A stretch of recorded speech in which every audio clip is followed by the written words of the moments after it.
Hello दोस्तों, आज की हम इस क्लास में जो 12th क्लास है उसका जो फिजिक्स जो सबको हार्ड लगता है उसका जो पहला चैप्टर है, यानी कि पहला चैप्टर हमारे पास जो विद्युत आवेश एवं क्षेत्र है उसको हम आज पढ़ेंगे। और नॉर्मली मतलब ये थोड़ा हार्ड तो है ही, लेकिन हम इसको आप आसान भाषा में और इजी वे में आपको पढ़ाएंगे। ठीक है, तो देखिए इस विद्युत आवेश एवं क्षेत्र में देखो इस चैप्टर में दो शब्द, एक तो विद्युत आवेश है और विद्युत आवेश के बाद क्षेत्र है। तो हम पहले इस आवेश को पढ़ेंगे, उसके बाद जो विद्युत क्षेत्र होता है उसके बारे में पढ़ेंगे। तो पहला हमारे यहाँ पर एक टॉपिक आता है आवेश।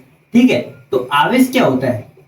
देखो हमको यहाँ पर कुछ नहीं करना, जो टॉपिक होता है उसको हमको एक तो देखो उसकी परिभाषा नहीं, वो क्या है, उसके मात्रक, उसकी विमा क्या होती है, इस बारे में हम पढ़ेंगे। और क्या होता है मतलब उस मतलब इसको जैसे आवेश है तो उसको आवेशित करने की विधियां जैसे, और इनकी जो नियम होते हैं यानी कि आवेश को जोड़ने या जो भी होते हैं उनके बारे में हम पढ़ेंगे। ठीक है, तो आवेश क्या होता है? देखो आवेश जो होता है किसी पदार्थ, कोई भी द्रव्य है, द्रव्य यानी जो पदार्थ होता है उसका एक ऐसा गुण होता है जो उसके चारों ओर एक या तो विद्युत क्षेत्र या चुंबकीय क्षेत्र उत्पन्न करता है या अनुभव करता है। यानी कि जैसे मेरे पास ये जो मार्कर है आपके पास दिख रहा होगा, ये जो मेरे पास मार्कर है, ठीक है, तो इसका एक गुण होगा। इसका गुण क्या है ये लिख सकता है बाकी। ठीक है, तो आवेश में कोई भी पदार्थ, अब ये भी एक पदार्थ है, ठीक है, प्लास्टिक है तो ये भी एक पदार्थ है, तो इसका ऐसा गुण जो इसके चारों एक तो इलेक्ट्रिक फील्ड करे, ठीक है, यानी कि जो विद्युत क्षेत्र उत्पन्न करे, एवं चुंबकीय क्षेत्र, और या इसको किसी चुंबकीय क्षेत्र या विद्युत क्षेत्र के पास ले जाने पर ये क्या अनुभव करे उस क्षेत्र को। जैसे अगर यहाँ पर अगर देखो चुंबकीय क्षेत्र का अनुभव कैसे होगा, अगर यहाँ पर जो ऐसे चुंबकीय क्षेत्र है, यानी जैसे मेरे पास यहाँ पर कोई चुंबकीय क्षेत्र है और ये कोई धनावेश या चुंबक है, तो इसको मैं अगर चुंबकीय क्षेत्र या तो प्रतिकर्षण करेगा या क्या करेगा, आकर्षण करेगा। ठीक है, तो जैसे देखो आवेश को समय, आवेश क्या है? आवेश एक ऐसा मतलब किसी पदार्थ का गुण, इसके पर लिख लो इसके बारे में। आवेश क्या होता है?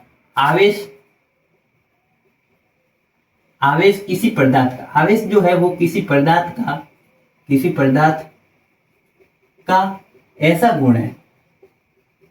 गुण है जो उसके चारों, यानी कि उसके पास का इन्वायरमेंट होता है उसके चारों ओर या तो विद्युत क्षेत्र, ठीक है, या तो विद्युत क्षेत्र या चुंबकीय क्षेत्र,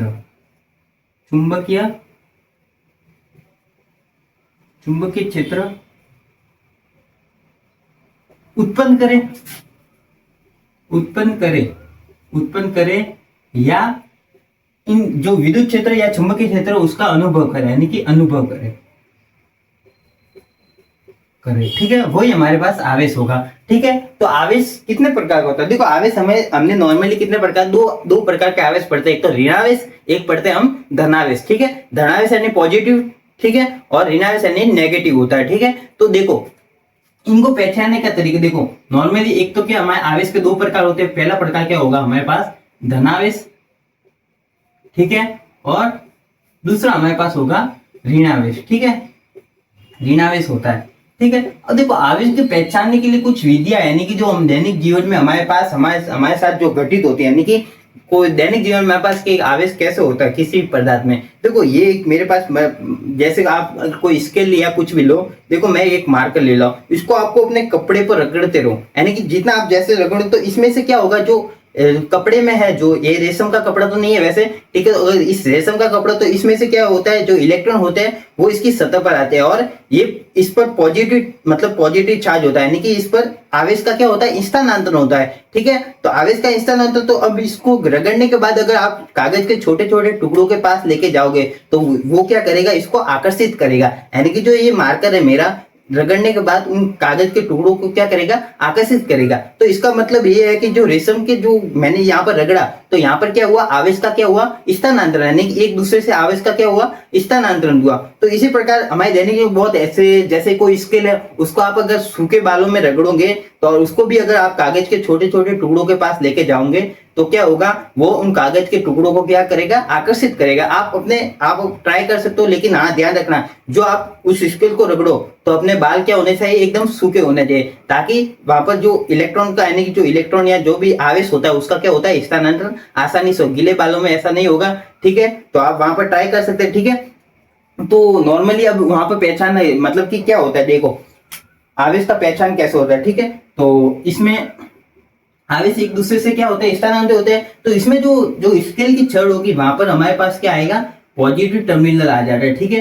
यानी कि नॉर्मली देखे तो अगर किसी एक जो कोई भी स्केल है उसको क्या करता हूँ मैं, स्वतंत्रता पूर्वक किसी रस्सी से क्या लटकाता हूँ, यहाँ पर कोई स्केल की छड़ या कोई भी है उसको मैं यहाँ पर लटकाता हूँ रगड़ने के बाद, यानी कि कोई रगड़ने के बाद मैं इस छड़ को क्या किया, यहाँ पर लटकाया। तो इसके बाद एक मैं इस पर क्या करूंगा, ये कोई भी छाया जाए, मतलब मैं नॉर्मली नाम नहीं दे रहा हूँ, कोई भी छाया जा रहा है, ठीक है। तो एक और मगर मैं स्केल की छड़ को वापस रगड़ने के बाद इसके पास लेके जाऊंगा, यानी कि यहाँ पर ये बंधी हुई तो नहीं है, इसके पास लेके रगड़ने के बाद, ठीक है। तो ये क्या करेगा, इन दोनों में क्या होगा, प्रतिकर्षण होगा, यानी कि प्रतिकर्षण होगा, ठीक है। यानी कि ये दोनों एक दूसरे को क्या दूर फेंकेंगे। उसी प्रकार अगर मैं एक ऐसी कोई छड़ वापस क्या स्वतंत्रता पूर्वक लटकी हुई है, यानी कि मतलब कि रगड़ने के बाद या बालो जो स्केल आप रगड़ो उसको एक बार रगड़ने के बाद आप एक बार लटकाओ और उसके बाद एक दूसरा रगड़ के लेके जाओ, तो एक दूसरे को क्या करेंगे, प्रतिकर्षित। और एक तो मैंने यहाँ पर इसमें क्या किया, दूसरे स्टेप में, फर्स्ट में तो ये, दूसरे में मैं क्या, जो स्केल है उसको एक बार रगड़ने के बाद मैंने यहाँ पर स्वतंत्रता पूर्वक क्या किया, लटका दिया, ठीक है। उसके बाद मैंने क्या किया, एक बिना रगड़ी हुई स्केल को मैंने उसके पास लेके गया, यानी कि जो मैंने नॉर्मली जो नॉर्मल अवस्था में उस स्केल को मैं इसका, तो ये दोनों क्या करेंगे, एक दूसरे को आकर्षित करेंगे, यानी कि क्या होगा, यहाँ पर आकर्षण होगा, ठीक है। क्या होगा, आकर्षण होगा, ठीक है। और यहाँ पर क्या होगा, प्रतिकर्षण। तो इससे हमको ये पता चलता है, ठीक है, इससे प्रतिकर्षण, ठीक है। तो इस प्रयोग से हमको ये पता चलता है कि जो समान आवेश होते हैं, यानी कि यहाँ पर अगर इसको रगड़ने के बाद रखा है तो यहाँ पर भी कोई चार्ज होगा और यहाँ पर भी कोई चार्ज, तो ये दोनों समान हो जाएंगे। तो समान जो आवेश होते हैं वो एक दूसरे को क्या करते हैं, प्रतिकर्षित करते हैं। वही अगर विपरीत आवेश होंगे, ठीक है, यानी कि विपरीत आवेश हो गया, यानी कि एक पॉजिटिव और एक नेगेटिव था, तो वो एक दूसरे को क्या करता है, आकर्षित करता है, ठीक है। तो इससे हमको दो ही निष्कर्ष निकलते हैं कि जो समान आवेश, यानी कि दो निष्कर्ष निकलते हैं हमारे पास। निष्कर्ष क्या निकलेंगे यहाँ पर कि समान आवेश क्या होता है, समान आवेश यानी कि दोनों आवेश समान है, वो क्या करेंगे, एक दूसरे को क्या करेंगे, एक दूसरे को प्रतिकर्षित करेंगे, वही। और दूसरा क्या है, प्रतिकर्षित करेंगे, ठीक है। और दूसरा क्या है, जो विपरीत आवेश होते हैं, यानी कि प्लस माइनस, यानी कि प्लस माइनस ले लो, तो विपरीत आवेश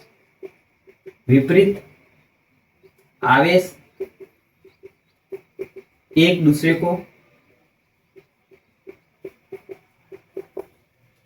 को आकर्षित करते हैं। इसका मतलब ये है कि यहाँ पर अगर प्लस प्लस प्लस हमेशा एक दूसरे को प्रतिकर्षित या माइनस माइनस एक दूसरे को क्या करेंगे, प्रतिकर्षित करेंगे। यहाँ पर दोनों जगह क्या होगा, प्रतिकर्षण होगा। और यहाँ पर क्या, प्लस माइनस या मतलब माइनस प्लस या प्लस माइनस, ठीक है। ये दोनों यहाँ पर क्या होगा, इन दोनों के बीच क्या होगा, आकर्षण होगा, यानी कि ये दोनों विपरीत आवेश हो तो इन दोनों में आकर्षण होगा। वही यहाँ पर ये दोनों क्या समान आवेश हो तो यहाँ पर क्या होगा, प्रतिकर्षण होगा, ठीक है। तो यहाँ से इनके दो निष्कर्ष निकलते हैं, आगे और पढ़ा, ठीक है। तो यहाँ तक आप स्क्रीनशॉट लेना तो ले लो, ठीक है। तो दोस्तों अब हम क्या पढ़ेंगे, विद्युत। हमने आवेश तो पढ़ लिया, आवेश क्या होता है, कहाँ से आया है, मतलब कि आवेश आया तो मतलब कोई नहीं, मतलब आवेश एक क्या है, वो संरक्षण नियम का पालन, यानी इसे ना ही तो बना सकते हैं ना ही क्या मिटा सकते हैं। तो आवेश हर वस्तु में विद्यमान होता है, ठीक है। अब हम क्या करें, अब हम क्या करेंगे, आवेशित करने की विधियां जो होती है, यानी कि कोई वस्तु अनावेशित है, ठीक है, कोई भी, जैसे ये मेरा मार्कर है, ये क्या अनावेशित है, इसको आवेशित करने की विधि क्या होगी, तो उन विधियों के बारे में पढ़ेंगे। तो हम मुख्यतः 3 विधियों के बारे में पढ़ते हैं, घर्षण द्वारा आवेशन, ठीक है, चालन द्वारा आवेशन, और तीसरा कौन सा पढ़ते हैं, प्रेरण द्वारा आवेशन, ठीक है। तो इस आवेशन की इन विधियों में हम क्या पढ़ते हैं, देखो, घर्षण द्वारा आवेशन, घर्षण का मतलब दो चीजों को रगड़ना, ठीक है। तो यहाँ पर दो देखो, ये 2 मार्कर है मेरे पास, इन दोनों को मैं रगड़ने पर इन दोनों के बीच अगर घर्षण होगा तो यहाँ से क्या होगा, एक में अगर ज्यादा आवेश होगा तो दूसरे में ट्रांसफर होगा, यानी इन दोनों में आवेश का क्या होगा, ट्रांसफर होगा। यानी अगर कोई अनावेशित वस्तु है तो उस आवेशित वस्तु से क्या लेगी, इलेक्ट्रॉन, और वो खुद क्या होगी, हो जाएगी आवेशित। जैसे हमने एक एग्जांपल, यानी कि हम क्रिया दैनिक जगह के एक आपके क्रिया विधि है जो चैप्टर में आपको मिल जाए, यानी कि रेशम का जो कपड़ा होता है उससे हम क्या करते हैं, कांच की छड़ को क्या रगड़ते हैं। तो क्या होता है, जो रेशम है, रेशम का कपड़ा नेगेटिव हो जाता है और कांच की छड़ पर क्या धनावेश आ जाता है, ठीक है। तो घर्षण मतलब कि इसमें क्या होता है, जो अगर हम नहीं, कोई कांच की छड़ है, कांच की छड़, छड़ को अगर हम रेशम के कपड़े यानी रेशम का कोई कपड़ा होता है उससे रगड़ने पर, उसको उस पर रगड़ने पर, उस पर रगड़ने पर हम क्या पाते हैं, रगड़ने पर क्या होता है, यानी कि वो एक कांच की छड़ है, ठीक है, ठीक है, और यहाँ पर एक रेशम का मैं कपड़ा बना रहा हूँ, ठीक है, तो इसको यहाँ पर रगड़ने पर ही जो जो छड़ है वो तो धन आवेशित हो जाती है, यानी ये क्या होती है, धन आवेशित, ठीक है, यानी कि ये धन आवेशित हो जाती है, और रेशम का जो कपड़ा होता है वो क्या हो जाता है, ऋण आवेशित, यानी ऋण आवेशित मतलब वहां पर क्या मौजूद होंगे, इलेक्ट्रॉन, यानी इलेक्ट्रॉन तो नहीं, मतलब माइनस चार्ज होगा, ठीक है, ठीक है, तो ये तो हो जाएगी धन आवेशित और ये हो जाएगी ऋण आवेशित, ठीक है। तो घर्षण के आवेश में क्या होता है, मतलब कि दो चीजों को रगड़ कर एक दूसरे से आवेशित करना है, यानी कि इसमें से एक चीज क्या आवेशित है, एक अनावेशित है, यानी घर्षण के द्वारा यहाँ पर क्या हुआ, आवेश का स्थानांतरण हुआ, तो इससे क्या होगा, जो अनावेशित वस्तु है वो भी क्या हो गई, आवेशित। उसी तरह चालन द्वारा आवेशन क्या होता है, चालन द्वारा आवेशन का मतलब है, मतलब कि आवेश मतलब कि चालन का मतलब एक वस्तु से दूसरी वस्तु में आवेश का चालन द्वारा, मतलब चालन द्वारा स्थानांतरण करना है, ठीक है। तो चालन देखो, अगर हम चलते हैं कहीं रोड पर,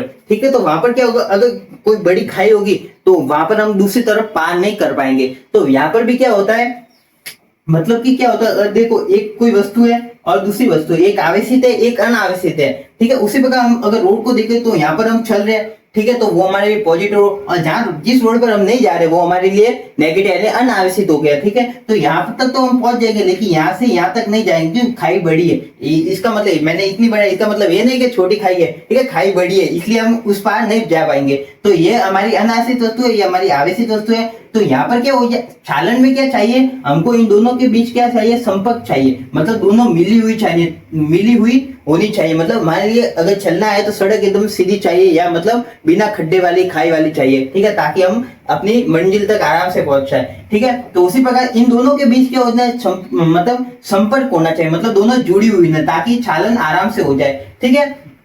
तो इसमें क्या होता है, ये मोस्टली कहां पर काम होते हैं, चालन द्वारा आवेशन कहाँ काम आता है, हमारे धातु, यानी कि जो धातु होते हैं उनको आवेशित करने के लिए इस विधि का प्रयोग किया जाता है, ठीक है, चालन द्वारा आवेशन। तो यहाँ पर क्या होता है, मतलब कोई दो धातु है, ठीक है, यहाँ पर एक मीटर दो धातु है, जैसे एक गोला ए और दूसरा गोला ए। तो यहाँ पर देखो, पहला तो इसमें एक पॉइंट होता है कि जो आवेशित और अनावेशित वस्तु है उनके बीच क्या होना चाहिए, संपर्क होना चाहिए, ठीक है, यानी मतलब दोनों कांटेक्ट में होनी चाहिए, एक दूसरे से टच में होनी चाहिए, ठीक है। मतलब कि आवेशित व अनावेशित वस्तु है, अनावेशित वस्तु में संपर्क होना चाहिए, संपर्क दोनों के बीच, जो दोनों वस्तु है उन दोनों के क्या संपर्क होना चाहिए, ठीक है, ठीक है। और दूसरा पॉइंट क्या होता है, जो आवेशित वस्तु है इसमें से एक आवेशित, मतलब आवेशन की विधि बढ़ है, मतलब इसमें से एक वस्तु हमारे आवेशित हो गई, दूसरी क्या हो गई अनावेशित। तो यही मैं अगर आवेशित लेता हूं तो दूसरी क्या होगी आवेशित, और ये होगी हमारे पास अनावेशित, ठीक है, ओके। और दूसरा पॉइंट होता है, जो आवेशित वस्तु है इसके पास आवेश की कमी होनी चाहिए, मतलब कि लिमिट में होना चाहिए इसके पास आवेश, ऐसा नहीं कि भर के दे दिए, ठीक है। तो यहाँ पर क्या होना है, लिमिट में आवेश होना चाहिए, मतलब लिमिट में, मतलब कि आवेश की कमी हो। दूसरा क्या, आवेशित जो वस्तु है हमारे पास, आवेशित वस्तु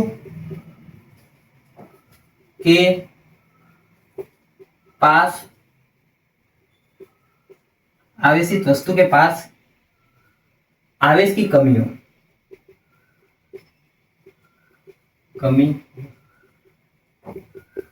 ठीक है। तो आवेशित वस्तु के पास क्या होना चाहिए, आवेश की कमी हो जाए, दोनों वस्तु, ठीक है। तो इसमें हम क्या करते हैं, जो ए हमारा ए है इसको अगर बी के संपर्क में लाएंगे, यानी कि इसके पास आवेश है कोई भी, ठीक है, इसके पास आवेश नहीं है, तो इसको इसके कांटेक्ट में लाएंगे, कांटेक्ट में लाने पर ये जो अनावेशित वस्तु है वो भी हमारे पास क्या हो जाती है, आवेशित हो जाती है, ठीक है। तो इन दोनों को क्या करना है हमको, मतलब ये चालन द्वारा आवेशन है, तो इसमें इन दोनों में जो आवेशित और अनावेशित वस्तु इन दोनों के बीच संपर्क होना जरूरी है, ठीक है। तीसरा हम पढ़ते हैं प्रेरण द्वारा आवेशन, ठीक है। तो प्रेरण द्वारा आवेशन में क्या होता है, प्रेरणा से आपको एक शब्द याद आता है, प्रेरणा। प्रेरणा देखो, प्रेरणा लेने के लिए ऐसा जरूरी नहीं कि मतलब हमारा जो हमको प्रेरणा दे उनसे हमारा कांटेक्ट, यानी कि उनका हमको छूकर अगर वो प्रेरणा देंगे तो ही हमारे पास आएगी। प्रेरणा हम सुन के भी ले सकते हैं, दूर से भी ले सकते हैं, ठीक है। तो प्रेरण द्वारा आवेशन में क्या होता है, जरूरी नहीं है कि आवेशित और अनावेशित वस्तु के बीच संपर्क हो, ठीक है। तो मतलब यहाँ पर क्या होता है, इसमें जो फर्स्ट पॉइंट होता है, आवेशित व अनावेशित वस्तु के बीच संपर्क ना हो, ठीक है। और दूसरा क्या होता है, देखो इसका उल्टा होता है, आवेशित वस्तु के पास, यहाँ आवेशित वस्तु के पास क्या आवेश की कमी है, लेकिन यहाँ आवेश की कमी नहीं है। यानी कि यहाँ पर जो आवेशित वस्तु होगी, जो हमारी आवेशित वस्तु है जिसको दूसरी वस्तु को आवेशित करना हो तो है, जो आवेश है उसके पास आवेश की कमी नहीं होनी चाहिए। यानी कि आवेशित वस्तु के पास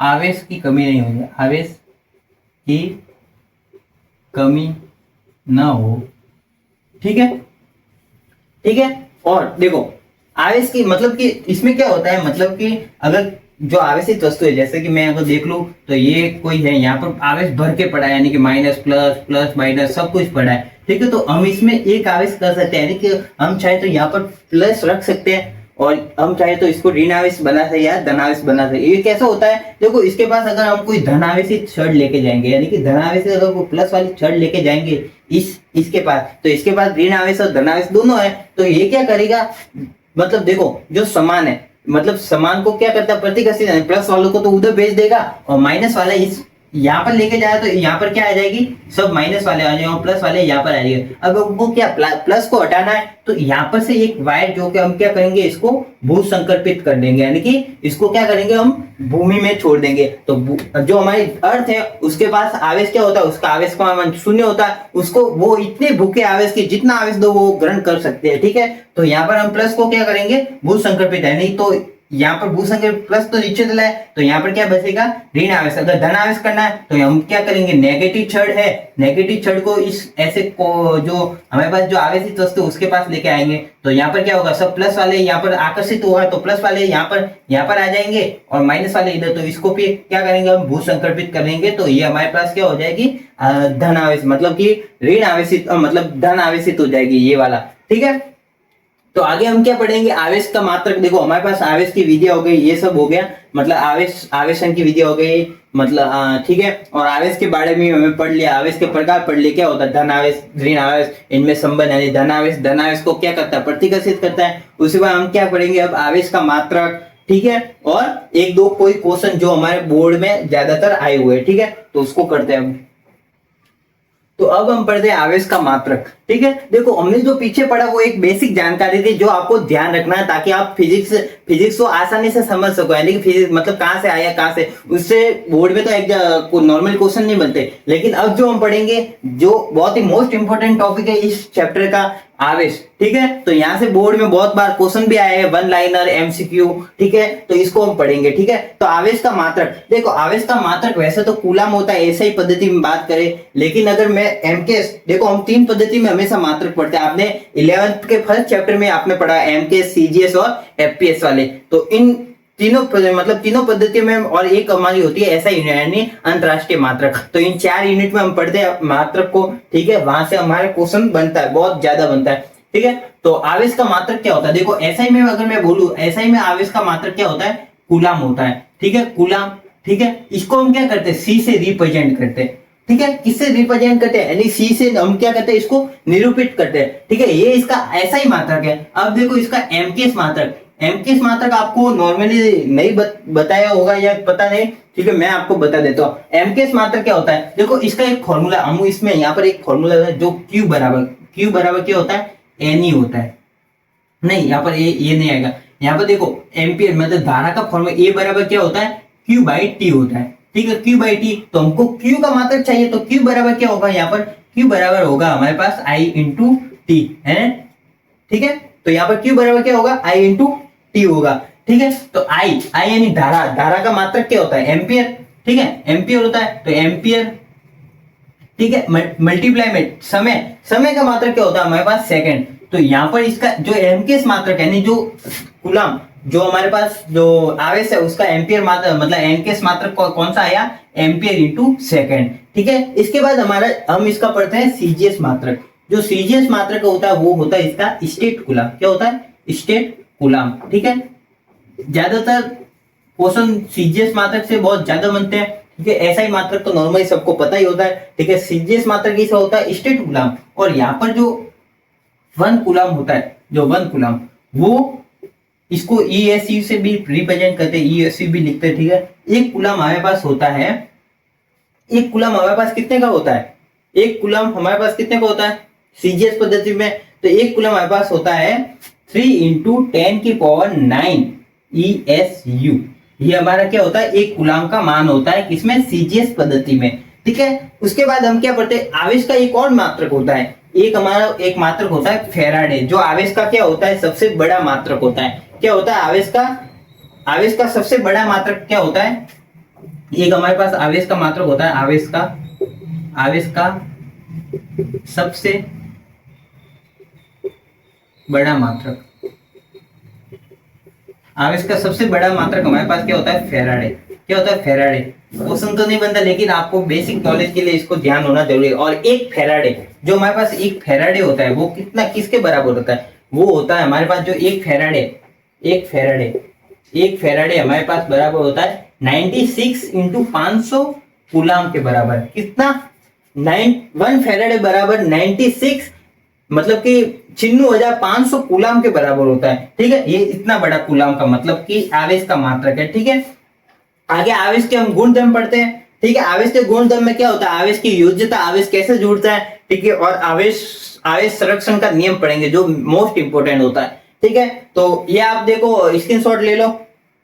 ठीक है, इसके देखो ये हमारे एसआई मात्रक कूलम हो गया, एमकेएस मात्रक क्या हो गया, एम्पियर इंटू सेकंड हो गया। ठीक है, और सीजीएस में हम इसको स्टेट कूलम होते हैं, और एक कूलम कितने के बराबर, 3 इंटू 10⁹ ईएसयू के बराबर होता है। ठीक है, ईएसयू का मतलब क्या होता है, स्टेट कूलम ही होता है। ठीक है, उसी प्रकार आवेश का एक और हम बड़ा मात्रक पढ़ते हैं जिसको क्या, एक फैराडे हमारे बराबर होता है 96,000 इंटू 500 कूलम। ठीक है, तो आगे हम इसके गुणधर्म पढ़ते हैं। इसके गुणधर्म में हम क्या पढ़ेंगे, देखो नॉर्मल मैं यहाँ पर थोड़ा ज्यादा बड़ा टॉपिक नहीं, योज्यता नहीं, एक तो क्या होता है आवेश की योज्यता, आवेश की योज्यता। ठीक है, यहाँ से सवाल तो नहीं बनता लेकिन कई बार कंपटीशन एग्जाम में पूछ लेता है कि अगर देखो ये कोई स्ट्रक्चर है, यहाँ पर एक +1 क्यू दिया मतलब कूलम दिया हुआ है, -1 कूलम दिया हुआ है। ठीक है, ऐसे करके -2 कूलम दिया हुआ है और +2 कूलम दिया, तो यहाँ पर कुल आवेश पूछ सकता है। ठीक है, तो कुल आवेश का मतलब क्या होता है, मतलब इन आवेशों को जोड़ना। लेकिन हमने योज्यता का नियम तो पढ़ा नहीं, आवेश को जोड़ना है तो हमको पता नहीं है कोई प्लस माइनस, मतलब कि हम मैथ्स थोड़ी पढ़ रहे कि यहाँ पर डायरेक्ट प्लस माइनस कर लेंगे, ऐसा नहीं होता। ठीक है, तो यहाँ पर क्या होता है, जो आवेश होता है, आवेश को कैसे जोड़ा जाता है, जो आवेश होता है उसके जो किसी वस्तु में, किसी द्रव पदार्थ में पाए जाने वाले आवेश उसके बीज गणितीय योग के बराबर, यानी अगर प्लस का है तो प्लस में लेंगे और माइनस का है तो माइनस में लेंगे, यानी बीज गणितीय योग। जो आवेश की योज्यता है, आवेश किसी वस्तु में आवेश का मान कितना होता है, उसके बीज गणितीय जो आवेश है उनके बीज गणितीय योग के बराबर। बीज गणितीय योग का मतलब आपको पता है, बीज गणितीय योग के बराबर, यानी कि इसमें देखो प्लस का 1 और माइनस का 1 प्लस का 2 माइनस का 2, तो यहाँ पर टोटल जो आवेश होगा वो कितना होगा, देखो +1 से +1 गया, यहाँ से 2 से 2 गया। ठीक है, तो कितना 0, यहाँ पर कितना होगा 0 हो जाएगा। ठीक है, तो बीज गणितीय योग के बराबर होता है। आप डायरेक्टली इन सबको नहीं जोड़ सकते। ठीक है, तो बीज गणितीय योग का मतलब पता चल गया आपको, प्लस माइनस साइन मतलब जो चिन्ह है उनके साथ लेना है। ठीक है, और एक होता है ऊर्जा मतलब आवेश संरक्षण नियम। आवेश संरक्षण नियम क्या कहते हैं, यहाँ पर लिख रहा हूं। ठीक है, आवेश संरक्षण नियम। ठीक है, आवेश संरक्षण नियम में क्या होता है, मतलब इसमें क्या क्या आवेश एक संरक्षित है, मतलब आवेश क्या संरक्षित है। यहाँ पर देखो एक चीज मैं यहाँ पर भूल गया, आवेश अदिश राशि है। जो आवेश है वो हमारा क्या अदिश राशि है। ठीक है, यहाँ से क्वेश्चन बहुत बनता है, आवेश हमारा क्या अदिश राशि है। ठीक है, और आवेश संरक्षण का नियम क्या कहता है, जो आवेश होता है आवेश को न ही बनाया जा सकता है, जा सकता है, ना ही नष्ट सकता है और न ही नष्ट किया जा सकता है। ठीक है, तो देखो आवेश को ना ही बनाया जा सकता है ना ही नष्ट किया जाता। तो आप सोच रहे होंगे कि आपने जो बताया कि रगड़ने के बाद इसमें आवेश आ जाता है, तो वो कहां से आएगा? तो वो क्या है, वो उसका स्थानांतरण नहीं, आवेश का हम स्थानांतरण कर सकते हैं। एक वस्तु से दूसरी वस्तु में आवेश को भेज सकते हैं, लेकिन आवेश को नहीं तो उत्पन्न कर सकते हैं और ना ही उसे नष्ट कर सकते हैं। इसका मतलब देखो यहाँ पर एक और पॉइंट बनता है कि आवेश का हम क्या कर सकते हैं? स्थानांतरण कर सकते हैं, स्थानांतरण कर सकते हैं। आप वीडियो के साथ ही नोट्स बनाएं ताकि आपको पता रहे कि कौन से किस टॉपिक के बाद हमको क्या लिखना है। ठीक है, ये इसका दूसरा गुणधर्म है, ये इसका पहला मतलब ये इसका पहला गुणधर्म है, ये इसका दूसरा गुणधर्म। मतलब कुल यहाँ पर एक लाइन लिखना, कुल आवेश क्या होता है? बीज आवेशों के बीज किसी पदार्थ में पाए जाने वाले आवेशों के बीज गणितीय योग के बराबर होता है। ठीक है, ये इसका पहला गुणधर्म, ये इसका दूसरा गुणधर्म। ठीक है, ओके। इसमें एक और हम चीज पढ़ते हैं, यहाँ पर आवेश संरक्षण का नियम हो गया। ठीक है, और ये हो गया। ठीक है, तो आगे हम इस पर क्वेश्चन देखें एक दो। ठीक है, तो एक दो क्वेश्चन में हम क्या पढ़ते हैं, यहाँ पर एक क्वेश्चन लेते हैं, जैसे कि एक यहाँ पर एक Q बराबर क्या होता है, यानी एक फॉर्मूला याद रखना, यहाँ से एग्जाम में बहुत ज्यादा क्वेश्चन बनने के चांस होते हैं। ये एक फॉर्मूला है कि जो आवेश होता है वो उसमें पाए जाने वाले इलेक्ट्रॉन, नंबर ऑफ इलेक्ट्रॉन और इलेक्ट्रॉन पर जो आवेश होता है उनके क्या गुणन के बराबर होता है। ठीक है, ये फॉर्मूला मोस्ट इंपोर्टेंट है। यहाँ से 2022 माध्यमिक शिक्षा बोर्ड एवं 2017 में दोनों बार वन लाइनर और एमसीक्यू क्वेश्चन यहाँ से बनाए। ठीक है, इस फॉर्मूले से। ठीक है, तो इसको मोस्ट इंपोर्टेंट लगा कि आपको करना है। ठीक है, इस पर मैं एक दो क्वेश्चन देता हूँ। ठीक है, अभी ठीक है, तो आपको पता चल गया इस पर क्वेश्चन कैसे बनते हैं। ठीक है, तो ओके, देखो आवेश हमारे अदिश राशि होती है तो आपको पता ही है। एक यहाँ पर एक पॉइंट लिख लेना, एक नोट पॉइंट डाल के, यहाँ पर बहुत क्वेश्चन है इस पर भी। इस पर 2017 में एक क्वेश्चन बना था। ठीक है, वन लाइनर में। ठीक है, तो वन लाइनर में एक क्वेश्चन बना था हमारे पास कि जो आवेश होता है गतिमान, देखो यहाँ पर दो पॉइंट लिखा रहा हूं। एक स्थिर आवेश जो होता है, स्थिर आवेश विद्युत क्षेत्र उत्पन्न करता है। ठीक है, विद्युत क्षेत्र उत्पन्न करता है। ठीक है, वही अगर यही जो आवेश है वो अगर गतिमान होगा, यानी अगर मोशन में होगा, तो वो क्या करेगा? गतिमान जो आवेश होता है, गतिमान आवेश विद्युत क्षेत्र व चुंबकीय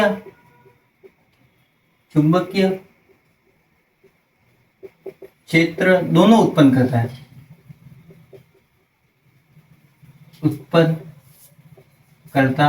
है। जो हमारा गतिमान आवेश और विद्युत क्षेत्र, मतलब जो गतिमान आवेश है वो विद्युत क्षेत्र व चुंबकीय क्षेत्र दोनों उत्पन्न करता है। वही अगर स्थिर आवेश की बात करें स्थिर आवेश की अगर बात करें तो विद्युत क्षेत्र केवल ये क्या करता है? केवल विद्युत क्षेत्र उत्पन्न कर, यहाँ केवल लिखना, केवल विद्युत क्षेत्र उत्पन्न करता है। ठीक है, ओके। तो यहाँ पर देखो ये क्वेश्चन हमारे 2022 में एक क्वेश्चन था और वन लाइनर में। ठीक है, 2022 में माध्यमिक शिक्षा बोर्ड का जो एग्जाम, राजस्थान का जो पेपर था, उसमें ये क्वेश्चन था। ठीक है, और यहाँ पर एक क्वेश्चन हमारे पास आता है, एक कूलाम आवेश होता है। एक कूलाम आवेश में इलेक्ट्रॉन की कितनी संख्या, मतलब इलेक्ट्रॉन की संख्या कितनी होती है? इलेक्ट्रॉन की संख्या होती है। तो इलेक्ट्रॉन की कितनी संख्या होती है ये हमको ज्ञात करना है, यानी एक कूलम आवेश में कितने इलेक्ट्रॉन होते हैं। ये 2017 का क्वेश्चन है बोर्ड का। ठीक है, तो एक कूलम आवेश में कितने इलेक्ट्रॉन होते हैं? तो देखो मैंने एक फॉर्मूला आपको बताया पीछे, क्या बताया? Q बराबर क्या होता है? Ne।